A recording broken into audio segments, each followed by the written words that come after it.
అందరికీ నమస్తే అండి. Welcome to Hari Rayalaseema YouTube channel. మనకు 2024లో టీడీపీ గవర్నమెంట్ అధికారంలోకి వచ్చి ఇప్పటికి దగ్గర దగ్గర 100 రోజులు కావస్తుంది. అంటే కనుక మేబీ ఒక వారము 10 రోజుల తర్వాత మనకు 100 రోజులు అయితే కంప్లీట్ అవుతుంది. ఓకేనా. అయితే కనుక ఈ 100 రోజులు కంప్లీట్ 100 రోజులు అయితే కనుక కావడం జరిగింది. అయితే కనుక ఈ 100 రోజులు అయిన తర్వాత మనకు ఏవైనా సంక్షేమ పథకాలు రిలీజ్ చేసినారంటే కనుక ఏ సంక్షేమ పథకాలు అయితే రిలీజ్ చేయలేదు టీడీపీ గవర్నమెంట్. జస్ట్ నెల నెల పింఛన్ పంపిణీ కార్యక్రమం అయితే జరుగుతూ ఉంది. అంటే సచివాలయంలో మనకు ఎటువంటి సేవలు అయితే అందడం లేదు. జస్ట్ మనం ఏదంటే కనుక ఒక క్యాస్ట్ సర్టిఫికేట్ కానివ్వండి, ఇన్కమ్ సర్టిఫికేట్ కానివ్వండి, లేకుంటే కనుక మనకు ఒక అడంగల్ కానివ్వండి, లేకుంటే కనుక 1B కానివ్వండి, ఇటువంటివి ఈ 4 సర్వీసులు తప్ప మిగతావి ఏవి మనకు వర్క్ కాలేదు. మిగతావి ఇచ్చేసి మనకు ఏ సంక్షేమ పథకాలు జరగలేదు యాక్చువల్గా అయితే కనుక. అయితే కనుక మనకు ఈనాడు పేపర్లో ఒక ఆర్టికల్ అయితే రావడం జరిగింది. నేను స్క్రీన్ పైన ఇచ్చా చూడండి. అంటే కనుక మనకు ఎన్టీఆర్ జిల్లాలో ఒక లబ్ధిదారుడు సచివాలయం దగ్గరికి వెళ్ళి అడంగలు కావాలని చెప్పేసి తీసుకోవడం జరిగింది. అడంగలు తీసుకున్నప్పుడు గతంలో 2019లో వైఎస్ఆర్సీపీ గవర్నమెంట్ అధికారంలోకి వచ్చినప్పుడు అక్కడ ఏ సర్టిఫికేట్లు తీసుకోవాలన్నా కూడా మనకు వైఎస్ఆర్సీపీ గవర్నమెంట్తో పైన లోగో ఉంటుంది. ఒకసారి మీరు బాగా గమనించండి. వైఎస్ఆర్సీపీ గవర్నమెంట్లో నవరత్నాల లోగో అనేది కనపడుతుంది. ఆ సర్టిఫికేట్లు అయితే ఇవ్వడం జరిగింది. ప్రతి ఒక్క సర్టిఫికేట్లకు ఆ లోగో అయితే కనుక ఉంటుంది. ఆ లోగోలో వచ్చేసి మనకు సర్టిఫికేట్లు మొత్తం లోగో ఉంటుంది. ఆన్లైన్లో మ్యాటర్ మటుకు ప్రింట్అవుట్ అయ్యి దాని మీద ప్రింట్అవుట్ అయ్యి ఇవ్వడం జరుగుతుంది. అంటే కనుక ఈ సచివాలయానికి ఇన్ని కావాలి అని చెప్పేసి మండల స్థాయి నుంచి అధికారులు తీసుకొచ్చి వీళ్ళకి ఇచ్చేవాళ్ళు. వీళ్ళు ఏం చేశారంటే కనుక ఎవరికైనా లబ్ధిదారులకు సర్టిఫికేట్ ఇవ్వాలంటే కనుక రిజిస్టర్ మెయింటైన్ చేసేవాళ్ళు. ఈ సర్టిఫికేట్లు పలానా సర్టిఫికేట్ పలానా వాళ్ళకి ఇచ్చాము అని చెప్పేసి వాళ్ళతో సంతకం చేసుకొని ఒక రిజిస్టర్ అయితే మెయింటైన్ చేసేవాళ్ళు. వీళ్ళ దగ్గర దండిగా ఉంటాయి. ఇంకా వీళ్ళ దగ్గర గవర్నమెంట్ మారినా కూడా అదే సర్టిఫికేట్ ఇచ్చినటువంటి సర్టిఫికేట్ దండిగా కావాల్సిన కాడికి ఉంటాయి వీళ్ళ దగ్గర.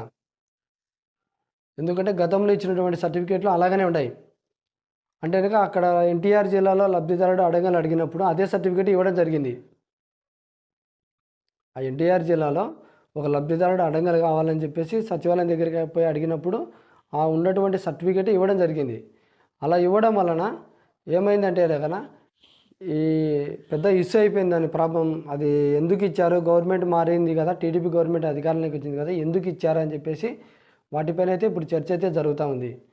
అంటే ఇక్కడ ఎక్కడ తప్పు ఉంది అంటే కనుక అధికారులది తప్పు ఉంది. ఎందుకంటే కనుక గవర్నమెంట్ మారింది కాబట్టి ఈ సర్టిఫికేట్లు మేము జారీ చేయాలన్నా లేదా అని చెప్పేసి పై అధికారికి తెలియజేయాలి.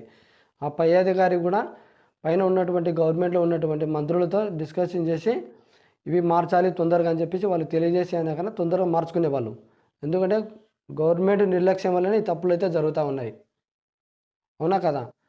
కాబట్టి ఇటువంటి లోగోలు మారాలంటే తొందరగా గవర్నమెంట్ రియాక్షన్ కావాలి. ఇవి గవర్నమెంట్ నిర్లక్ష్యం వలన ఇటువంటి తప్పులు అయితే జరుగుతూ ఉన్నాయి. ఇంకోటి ఎగ్జాంపుల్ చెప్తా చూడండి. గవర్నమెంట్ వచ్చి 100 రోజులు కావస్తుంది కదా, మరి పింఛన్ అయితే 4-5 సార్లు అయితే పింఛన్ అయితే 3-4 సార్లు అయితే పింఛన్ పంపిణీ అయితే జరిగింది.